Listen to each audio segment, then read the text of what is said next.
हरियाणा का बजट सत्र 20 फरवरी से शुरू होगा। हरियाणा के मुख्यमंत्री मनोहर लाल ने कहा कि राज्य का बजट सत्र 20 फरवरी 2023 से आरंभ होगा।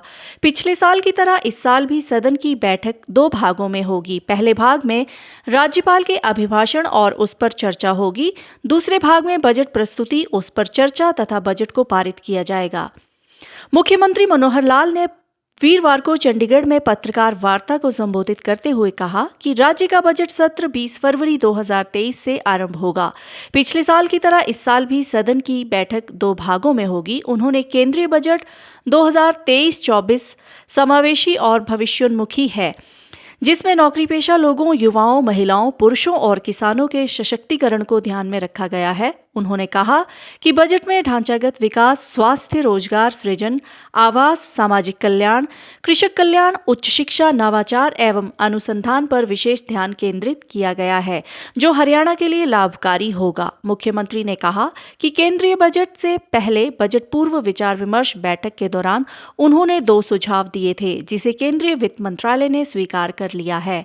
पहला सुझाव ग्रामीण बुनियादी ढांचा विकास कोष की तर्ज पर शहरी आधारभूत संरचना विकास निधि की स्थापना का सुझाव दिया था। केंद्रीय वित्त मंत्री ने इस सुझाव को मानते हुए UIDF की स्थापना की घोषणा की है। इसके अलावा दूसरा सुझाव राज्य को 50 वर्ष के ब्याज मुक्त ऋण की रूप में विशेष सहायता जारी रखने का दिया था। इस योजना को भी बजट में जारी रखा गया है और इसके लिए आम बजट में 1,03,000 करोड़ रुपए की राशि का प्रावधान किया गया है। इस योजना के तहत हरियाणा कल 1 तारीख को अपना जो केंद्रीय बजट है वो पेश किया गया है और उसके साथ ही आज हमारी कैबिनेट मीटिंग भी हुई है। स्वाभाविक है कि ये जो महीना रहता है इसमें 1 फरवरी को जैसे केंद्र का बजट आता है, उसके बाद प्रदेश भी अपना बजट पेश करते हैं, तो उस नाते से हमने अपना जो बजट सेशन है उसको भी आहूत किया है। निर्णय लिया गया है कि 20 फरवरी से हरियाणा का बजट सेशन हम लोग शुरू करें और फिर उसके हिसाब से बिजनेस एडवाइजरी कमेटी उसको तय करेगी कि कितने दिन तक वो बजट का सेशन चलेगा।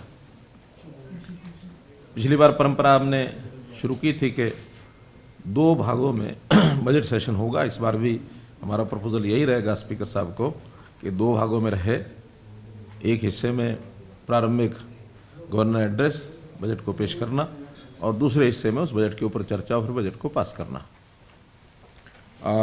केंद्र का जो बजट है उसमें वैसे तो कल से आप लोगों ने भी एकत्र की होंगी सारी बातें, जो हाइलाइट्स हैं उसके सब आपको पता लगे भी होंगे।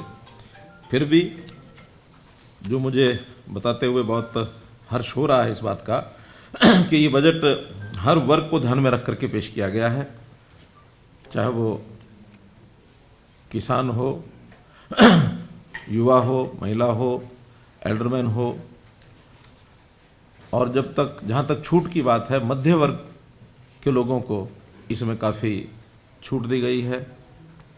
व्यापारियों के लिए भी इसमें राहत है। किसानों के लिए भी इसमें विशेष तौर पर कई योजनाएं दी गई हैं, जिसका मैं आपके सामने कुछ वर्णन करूंगा।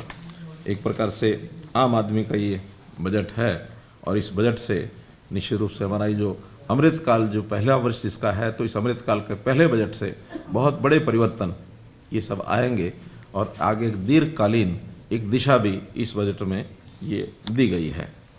बजट के लिए अगर कुछ विशेष जो चर्चा है वो आपको अगर सामने रखना चाहूँ तो जैसे आर्थिक वृद्धि दर जो केंद्रीय बजट में 7% दर्शाई गई है।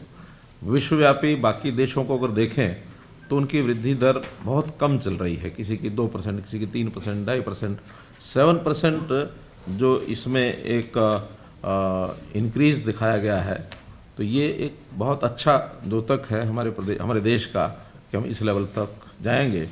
जहाँ तक हरियाणा का विषय है, हमारा इस पिछला जो वर्ष चल रहा है इसमें ये दर लगभग 8% की चल रही है, यानी केंद्रीय वृद्धि दर से भी हमारी वृद्धि दर ज़्यादा चल रही है। तो हरियाणा भी उसमें एक अच्छे एक पायदान पर ये खड़ा है। जहाँ तक घरेलू उत्पाद के जो वित्तीय घाटे की सीमा है घरेलू उत्पाद को ध्यान में रखते हुए, ये जैसे केंद्र सरकार ने इम्प्रूव करने के लिए अपना एक मंसूबा ये बताया है कि 24-25 तक जो आज 6.4% की जो वित्तीय घाटा है वो 24-25 तक 4.5% तक हम लेकर के आएंगे, ऐसा केंद्रीय हमारी वित्त मंत्री ने एक प्रकार का आगे का टारगेट रखा है, जो अभी 6.4% है और अगले साल 23-24 में 5.9 होगा और 24-25 में 4.5 तक लाएंगे। जहाँ तक प्रदेशों का विषय है, प्रदेशों में 3.5% ये अलाउ किया गया है, लेकिन 0.5% पावर रिफॉर्म्स के कुछ विषय है उसके साथ वो उसको क्लब किया है। तो पावर रिफॉर्म जिस प्रकार के हैं शायद हम उसको पूरा नहीं कर पा रहे हैं, वैसे तो बाकी प्रदेशों में भी कहीं वो लागू हुआ है ऐसा नहीं लगता है, लेकिन उसके बाद भी 3% जो है वो अलाउड है। हमने 3 से नीचे ही अपना ये जो वित्तीय घाटा ये रखा हुआ है, पिछले वर्ष का 2.9 यानी 21-22 का था 2.9 था, 22-23 का अब ये समाप्त होगा वर्ष, तो उसमें लगभग 3% तक ही हम उसको कंट्रोल कर पाएंगे ऐसा लगता है। और एक अच्छी हरियाणा की स्थिति इस नाते से भी है। हमारे पड़ोस के जो प्रदेश हैं वो इसमें काफ़ी वित्तीय संकट की स्थिति में आए हुए हैं, लेकिन हमने उससे कुछ लेना नहीं है, हमने तो अपनी प्रदेश की जो आर्थिक स्थिति है वो अच्छी रहनी चाहिए, इसके लिए हम कर रहे हैं।